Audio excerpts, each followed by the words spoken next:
ఇక్కడ మనం మాట్లాడుకుంటున్నాం. అయితే ఈ రోజు చూసినట్లయితే ఆకాశంలో సగం అవకాశాలలో సగం అంటూ నినాదాలు చాలా వింటూ ఉన్నాం. కానీ ఎన్ని నినాదాలు విన్నా కూడా మహిళలు కేవలం ఆకాశంలో సగం అంటే జనాభాలో మాత్రమే సగంగా మిగిలిపోయారు. కానీ అవకాశాలలో మాత్రం ఎక్కడ కూడా వాళ్ళకి సగభాగం అయితే ఏమో తెలియదు, కానీ కొంత భాగం కూడా రిజర్వేషన్ పుణ్యాన కొంచెమైనా దొరికింది. కానీ ఇంకా చాలా మనం సాధించవలసింది ఇంకా ముందు ఎంతో. అయితే ముఖ్యంగా మహిళలు ఈరోజు ఈ ప్రపంచీకరణ తరువాత అంటే ఏదైతే గ్లోబలైజేషన్ అనేది మొదలైందో ఒక 10 నుంచి 20 సంవత్సరాల క్రితం నుండి ఎప్పుడైతే ఈ ప్రపంచీకరణ మొదలవుతూ గ్లోబలైజేషన్ అంటూ మొదలైందో అప్పటి నుండి అన్ని రంగాలను కూడా ప్రైవేటీకరణ కూడా అదే విధంగా మొదలైపోయింది. అప్పటి నుంచి ఎప్పుడైతే మహిళ ఇంటి పట్టున ఉంటూ ఒక తల్లిగా తన పిల్లల బాధ్యతలు నిర్వర్తిస్తూ తన సమాజంలో రాబోయే ఎవరైతే పౌరులు ఉన్నారో వాళ్ళని తీర్చిదిద్దే వరకు మాత్రమే ఆమె యొక్క పాత్ర ఉండేది. కానీ ప్రపంచీకరణ మొదలైన తర్వాత బడుగు బలహీన వర్గాల వారు రోజు రోజుకి అణగారిపోతూనే ఉన్నారు.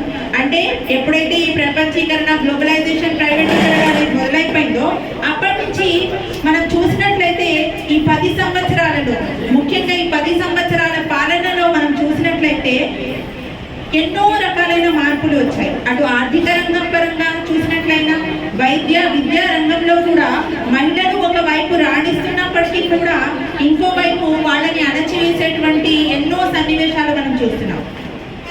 ఇక్కడ నేను ఏదో నుంచుని గొప్పగా ప్రసంగించడం ఏమి ఎంత మాత్రం గొప్ప అని చెప్పట్లేదు. అదేవిధంగా నా యొక్క సొంత మాటలు ఎంత మాత్రం చెప్పట్లేదు. ఇక్కడ మనం చూసినట్లయితే నేషనల్ క్రైమ్ రిపోర్ట్ బ్యూరో ఏదైతే ఉందో ఎన్సీఆర్బి డేటా ప్రకారం చూసినట్లయితే రీసెంట్ రిపోర్ట్ ప్రకారం చూస్తే ముఖ్యంగా మహిళలు యొక్క సేఫ్టీ గురించి ఇప్పటిదాకా మన మేడం చాలా విషయాలు మాట్లాడారు. కాబట్టి నేను ఆ టాపిక్ గురించి ఎక్కువగా మాట్లాడకుండా మిగిలిన అంశాల గురించి మీ ముందు ప్రసంగించే ప్రయత్నం చేస్తాను. అయితే ఏదైతే మహిళల సేఫ్టీ ఉందో దానికి కారణాలు ఏమైనా కావచ్చు. మహిళలు వేసుకునే దుస్తులు కావచ్చు, లేకపోతే ఎదుట వాళ్ళు చూసేటువంటి వాళ్ళ యొక్క దృష్టి కావచ్చు.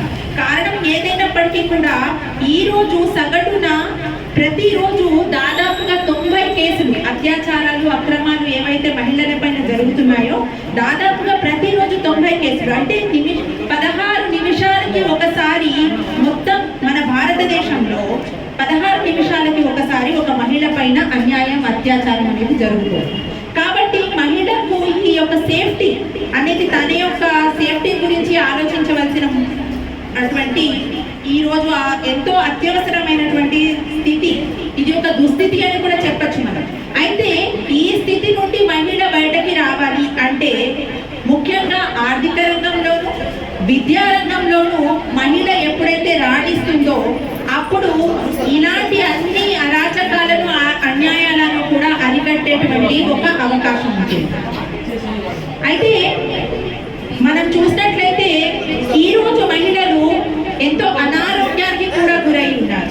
ఇది కూడా మనం రీసెంట్ స్టాటిస్టిక్స్ ప్రకారం చూసుకున్నట్లయితే మహిళల యొక్క సంక్షేమం గురించి ఆలోచించినట్లయితే వైద్య రంగం ఏమని చెప్తుంది అంటే ఈరోజు మాల్న్యూట్రిషన్ ఏదైతే ఉందో అంటే అనారోగ్యానికి కారణమైనటువంటి రక్తహీనత, ఎనీమియా, అలాగే ఇలాంటి మనకి దొరకవలసినటువంటి పౌష్టికాహారాలు దొరకకపోవడం వలన జరుగుతున్నటువంటి అంటే రోజుకి అంటే ఒక సంవత్సరంలో దాదాపుగా 6,54,000 మంది మహిళలు మృతి చెందుతున్నారు.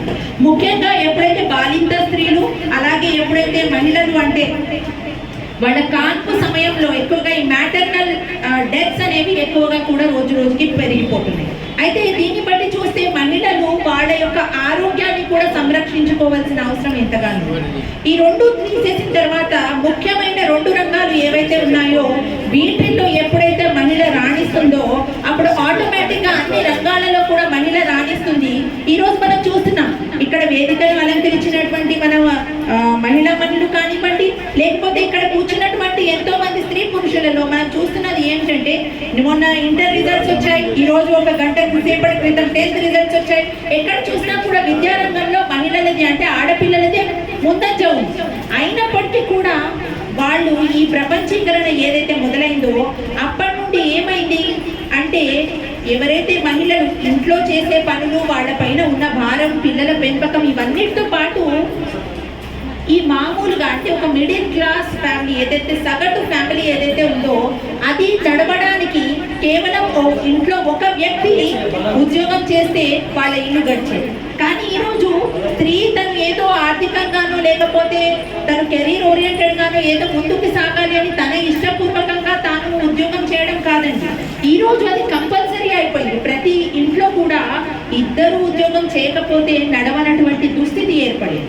దీనంతటికి కారణం ఏమిటి అంటే ఏదైతే కొందరు స్వార్థపూరితమైనటువంటి రాజకీయ నాయకులు ఉన్నారో వాళ్ళ యొక్క స్వార్థపూరితమైనటువంటి వాళ్ళ ఆలోచన వల్ల ఇలాంటివన్నీ జరుగుతున్నాయి. మనం చూస్తే ఈరోజు ఎన్నో రకాలైనటువంటి సమస్యలను పట్టి పీడిస్తున్నాయి మహిళలను, అలాగే సమాజాన్ని, ప్రపంచాన్ని కూడా. కానీ ఇలాంటి అన్ని సమస్యలను కూడా పక్క దృష్టి పట్టించడానికి ఈరోజు మనం చూసినట్లయితే ఎవరైతే మహిళా మనుల యొక్క ఫొటోస్ ఇక్కడ ఏవైతే మనం బ్యానర్ మీద కానీ ఇక్కడ మనం ఇందాక సత్కరించినటువంటి మహిళా మనులందరూ కూడా ఏదో ఒక రంగంలో వారి సేవను వాళ్ళు ఆ సమయంలో చేశారు. మనం చూసినట్లయితే ఐలమ్మ గారు, ఆవిడ తెలంగాణ ఉద్యమంలో ఎంతగానో పోరాటం చేశారు. ఆ రోజు దేశ్ముఖ్ల పైన ఆవిడ చేసిన పోరాటం వల్ల అంటే ఒక మహిళకు ఎలాంటి శక్తి ఉంది అనేది మనకి తెలుస్తుంది. అంటే కేవలం ఒక హౌస్ వైఫ్ కి అన్ని గట్స్ ఉన్నప్పుడు ఈ రోజుల్లో చదువుకొని మనము ఎంతగానో ఉద్యోగం చేస్తూ అన్ని రంగాలలో ముందున్న మరి మహిళకి ఎంత ధైర్యం ఉండాలి, ఎలా పోరాటాలి.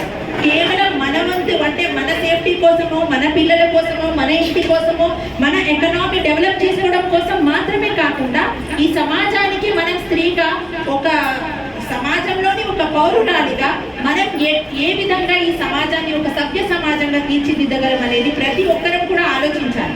నాకేం పట్టింది అంటే ఈరోజు ఒక ఇంగ్లీష్లో ఒక ఫేమస్ కొటేషన్ ఉందండి.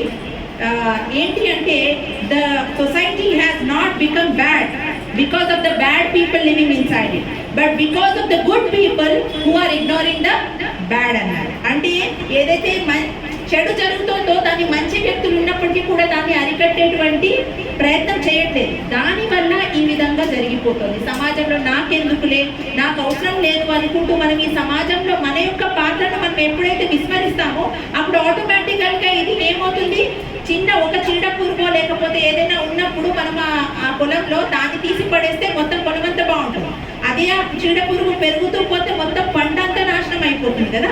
అదే విధంగా ఈరోజు సమాజంలో కూడా కొందరు స్వార్థపూరితమైనటువంటి మనుషులు, కొందరు స్వార్థపూరితమైన రాజకీయ నాయకులు నేను ఏ పార్టీకి అంటే వాళ్ళకి ఫేవర్ గానో లేకపోతే ఎవరికి విరుద్ధంగానో మాట్లాడే ఉద్దేశం ఎంత మాత్రం కాదండి. ఎందుకంటే ఎన్నికల సమయం, మన పాత్రికేయులు కూడా చాలా మంది ఇక్కడ ఉన్నారు కాబట్టి ఏది ఏ విధంగా అనలైజ్ చేసి ఇంటర్ప్రిట్ చేసి రాసిస్తారో తెలియదు. చాలాసార్లు ఇలాంటివి ఫేస్ చేయాల్సి కూడా వచ్చింది.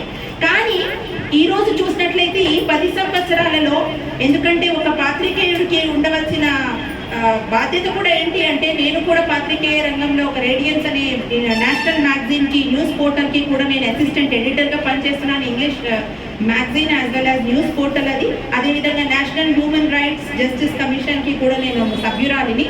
అలాగే జమాతే ఇస్లామీ హింద్ ఏదైతే ఉందో దాని యొక్క నేను సెంట్రల్ సభ్యురాలుగా కూడా పనిచేస్తున్నాను. కాబట్టి కొంచెం అవగాహన ఉండి మాత్రమే మాట్లాడుతున్నాను.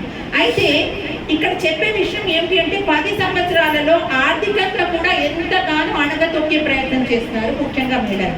ఈ రోజు ఎన్నో సవాళ్ళు, ఎన్నో సమస్యలు పట్టి పీడిస్తున్నాయి. జీడిపి రేటు రోజు రోజుకి పెరిగిపోతుంది. డాలర్ రేటు కూడా అందనటువంటి దుస్థితిలో ఉన్నాం. అదేవిధంగా మనం చూసినట్లయితే జీడిపి రేట్ కానివ్వండి, అలాగే మన అన్ఎంప్లాయ్మెంట్ ఏదైతే ఉందో అంటే ఉద్యోగం లేనటువంటి పరిస్థితి రోజు రోజుకి పెరిగిపోతుంది. చదువుకున్న వాళ్ళకి ఈ రోజుల్లో ఉద్యోగం లేదు. చూసినట్లయితే ఎంతో చదువుకున్న అబ్బాయి జొమాటోలో కూడా పనిచేస్తూ ఉంటాడు. అడిగితే ఏం చేసావు నాన్న అంటే పీజీ అయిపోయింది మేడం నాది అన్నాడు. అయితే దీన్ని బట్టి మనకు అర్థమవుతుంది ఏంటి, ఎన్నో రకాలైనటువంటి మన సేఫ్టీ గురించి కానివ్వండి, విద్యారంగంలో విద్యారంగాన్ని కూడా మొత్తం కార్పొరేటీకరణ చేసేసారు. ఎక్కడ చూసినా కూడా డబ్బులున్న వాళ్ళది పై చేయి అయిపోయింది. మామూలు మనుషులకి విద్య దొరకడం అనేది ఈరోజు అందరి ద్రాక్షలాగానే మారిపోయింది. ఇలా చూసుకుంటూ పోతే ఇన్ని సమస్యలు ఒకవైపు ఉంటే ఎంతో గొప్ప హోదాలో ఉన్నటువంటి ఈ రోజు రాజకీయ నాయకులు హిందూ ముస్లింల మధ్య చిచ్చు పెడుతూ, అదేవిధంగా రాజకీయానికి మతం అనే రంగు పూస్తూ వాళ్ళు మన యొక్క మైండ్ని డీవియేట్ చేయడం కోసం మాత్రమే ఆడుతున్నటువంటి ఇవన్నీ ఆటలు. కానీ లేకపోతే ఇక్కడ చూసినట్లయితే ఆ రోజుల్లో కానివ్వండి, ఈ రోజుల్లో కానివ్వండి, ఇక్కడ చూసుకున్నట్లయితే ఎంతో మంది బడుగు బలహీన వర్గాలకు చెందిన వారే ముందుకు వచ్చి ఈ పోరాటాలు ఎందుకు చేస్తున్నారు అంటే మైనారిటీ ప్రజలదే ఈరోజు వాళ్ళకి జరుగుతున్నటువంటి అన్యాయం ఏదైతే ఉందో దాని హక్కుల కోసం పోరాటం చేయవలసిన పరిస్థితి ఈరోజు ఎంతగానో ఉంది. మనందరికీ కూడా ఇది ఆవశ్యకత కూడా ఈరోజు. కాబట్టి ప్రతి మహిళ కూడా ఆర్థిక రంగంలోనూ తన కాళ్లపైన తను నిలదొక్కునే స్థితిలోనూ ఉండాలి. అదేవిధంగా రెండోది విద్యా రంగంలో, ఎందుకంటే నాలెడ్జ్ ఈజ్ పవర్ అన్నారు. ఎవరి చేతుల్లో అయితే విద్య అనేది ఉంటుందో, ఎవరికైతే ఈ ప్రపంచంలో ఉన్నటువంటి సమస్యలు అన్నిటి గురించి కూడా ఒక అవగాహన ఉంటుందో. మొన్న నేను అంటే చెప్తున్నాను ఇది, మొన్న ఒక చోటుకి వెళ్ళినప్పుడు నన్ను ఎవరు ఒక ప్రశ్న అడిగారు. ఏంటి అంటే ఉల్లిపాయ ధర ఎంత ఉంది అమ్మా అని. అప్పుడు బాగా రేట్ పెరిగినప్పుడు అయితే ఎక్కువగా నేను సామాజిక కార్యక్రమాలలో మొదలైన వాటిల్లోనే ఎక్కువగా నా దృష్టి ఉంటుంది. కాబట్టి ఏదో దృష్టిలో ఏమో నేను ఎక్కువగా అంటే ఇంట్లో అంత కాన్సన్ట్రేషన్ దాదాపు చేయలేకపోయాను. ఏదో విషయంలో కొంచెం తడబడి పడ్డాను. అయితే వెంటనే ఎప్పుడైతే మనం ఇంట్లో కానివ్వండి, ఈ సమాజంలో ఉన్నటువంటి ఇప్పుడు సంగతి కాదు, ఒక 13 సంవత్సరాల క్రితం ఏదైతే నన్ను ప్రేరేపించిందో ఇక్కడికి, అంటే ఈరోజు ఈ పాత్రికేయ రంగంలో అడుగు పెట్టడానికి కానీ, లేకపోతే ఇలాగ సమాజంలో ఒక ఉద్యమకారిణిగా మీ ముందు నుంచోడానికి కారణం కూడా ఏంటి అంటే 13 సంవత్సరాల క్రితం నన్ను ఒకసారి అడగడం జరిగింది. అప్పుడు కూడా ఉల్లిపాయ ధర చాలా పెరిగిపోయింది ఒకసారి. అప్పుడు నన్ను అడిగినప్పుడు నేనన్నా నాకు తెలియదండి అని చాలా తడబడపడ్డాను. అప్పుడు ఆవిడ నాకు ఒక విషయం చెప్పారు, చాలా పెద్ద ఆవిడ వయసులో. కానీ ఏమన్నారంటే ఎప్పుడైతే నీకు అంటే ఒక పేదవాడి యొక్క సమస్య గురించి నీకు ఎప్పుడైతే తెలియదో, ఎందుకంటే దేవుడి దయ వల్ల బాగానే ఉన్నావు, నువ్వు నీ సిచ్యువేషన్ బాగుంది, కానీ నీకు ఒక ఉల్లిపాయ ధర ఎంతో ఈరోజు పేదవాడు పడుతున్న సమస్య ఏంటో నీకు తెలియనంత వరకు నువ్వు సమాజానికి ఏ విధంగా ఉపయోగపడతావు అనే ఒక ప్రశ్న నా మనసును ఎంతో చలించవేసింది. అప్పటి నుండి నేను ఇవన్నీ విషయాల గురించి అవగాహన తెలుసుకోవడం. నేను ఇక్కడ ఏదో నా గొప్ప చెప్పుకోవడం కోసం కాదు, ఎందుకంటే కొందరు మన ఇంట్లో ఉండేటువంటి నార్మల్ హౌస్ వైఫ్స్ కూడా, లేకపోతే ఎక్కువ అవగాహన లేని వాళ్ళు కూడా పార్టిసిపేట్ చేస్తూ ఉండొచ్చు ఇలాంటి ప్రోగ్రామ్స్. అలాంటి వాళ్ళకి కనుక ఇలాంటి విషయాలు వింటే వాళ్ళకు ఒక ప్రేరణ కలిగి నేను కూడా ఈ సమాజానికి ఏదైనా చేయాలి. మనం కూడా ఈ ప్రపంచీకరణ తర్వాత ఎన్నో సమస్యలు సవాళ్లు ఏదైతే మహిళలు ఎదుర్కొంటున్నారో దానికి పరిష్కారంగా మన వంతుగా మనం ఏం చేయగలుగుతాము, విద్యారంగంలో మనం ఎలా ముందుకెళ్తాము. ఇప్పుడు చూడండి, ఒక మహిళ పైన జరిగినటువంటి అరాచకం వల్ల వచ్చిన ఒక ఆలోచన ఈ సఖి. అదేవిధంగా ఇంకో ఆలోచన ద్వారా ఇంకొక ఫౌండేషన్ లేకపోతే ఎన్జిఓ అనేది పుట్టుకొస్తుంటుంది. ఇలా చూసుకుంటూ వస్తే ఎన్ని ఎన్జిఓలు లేకపోతే ఎందరో కలిసి చేసినా కూడా ఇదంతా ఒక కలెక్టివ్ ఎఫర్ట్. అంటే మీరు నేను అందరం మనందరం చేయి కలిపితేనే ఒక ప్రపంచం అనేది సృష్టించబడుతుంది. కాబట్టి నేను కోరుకునేది ఏంటి అంటే ఇక్కడ ఇచ్చిన అవకాశం, నాకు టైం కూడా చాలా మనం లేటుగా ప్రారంభించడం వల్ల కావచ్చు, చాలా సమయం కూడా ఇదైంది. మన ఉగాది పండుగ కానివ్వండి, లేకపోతే రంజాన్ పండుగ కానివ్వండి, పండుగలు ఎంతో బాగా జరుపుకున్నాం. ఇప్పుడు రాబోయే ప్రజాస్వామ్య పండుగ కూడా ముందు ఉంది. కాబట్టి ఇక్కడ ఉన్న ప్రతి మహిళ కూడా తన యొక్క ముఖ్యమైన ఏదైతే మన ద్వారా ఫస్ట్ మనం చేసేది మన ఓటు హక్కు దాన్ని ఉపయోగించుకోవడం, సద్వినియోగించుకోవడం. రెండోది సక్రమమైన వారికి, ఎవరైతే నీతివంతులు ఉన్నారో, ఎవరైతే మనకి ఏదైనా మంచి చేసేటువంటి ఉద్దేశం ఉన్నారో, అది ఇండిపెండెంట్ క్యాండిడేట్ అయినా కానివ్వండి, కానీ కనీసం మన యొక్క ఓటు హక్కుని సద్వినియోగం చేసుకోవాలని ఫస్ట్ ప్రార్థిస్తూ మీ అందరికీ, అదేవిధంగా మన వంతు మనం కృషి చేస్తూ ఈ సమాజాన్ని ఒక సభ్య సమాజంగా తీర్చిదిద్దాలని కోరుకుంటూ ఇక్కడ నాకు అవకాశం ఇచ్చినటువంటి పెద్దలందరికీ మరొకసారి కృతజ్ఞత తెలుపుకుంటూ సెలవు తీసుకున్నాను.